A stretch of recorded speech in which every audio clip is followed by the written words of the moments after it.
My fingers are still shaking as I stare at the small, cracked ceramic mug sitting on our kitchen counter. It's 3:14 a.m., and the house is so quiet it feels heavy, except for the hum of the refrigerator and the sound of Sarah sleeping down the hall. 2 hours ago, I went into her home office to borrow her laptop charger because mine finally frayed through. She was already asleep, her phone plugged in right next to the keyboard. It buzzed once, the screen lighting up the dark room with a name I didn't recognize. David, architect. I shouldn't have looked, but the preview text showed a heart emoji followed by, "Still thinking about Tuesday night." My chest instantly tightened, that cold, sick feeling washing over me because Sarah hasn't worked with an architect in 3 years, and Tuesday was the night she supposedly stayed late at the clinic, helping her sister move into her new apartment. I sat there on her ergonomic office chair for 45 minutes, just scrolling through 3 months of a life I didn't know existed. The messages weren't even mostly physical. Those hurt. But the casual intimacy was what destroyed me. They talked about the coffee shop on 4th Street we used to love, about how she preferred her eggs poached now, a habit she picked up last summer that I thought was just a random phase. She complained to him about my working hours, telling this stranger that I felt more like a roommate who shared a mortgage than a husband. Reading my own name in her text threads felt like looking at a stranger's obituary. I learned that they met at a conference in October, that he drives a silver Volvo, and that she bought that expensive green silk blouse last month specifically because he said green was his favorite color. Every single milestone of our last 6 months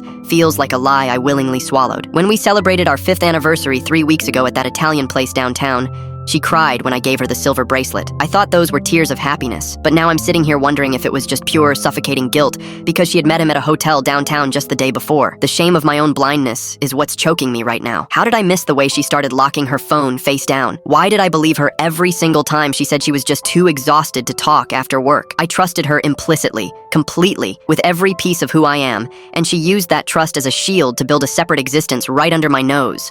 I haven't gone back to our bed, and I don't think I can. I tried lying down on the living room sofa, but the fabric smelled like the lavender detergent she uses, and it made me want to throw up.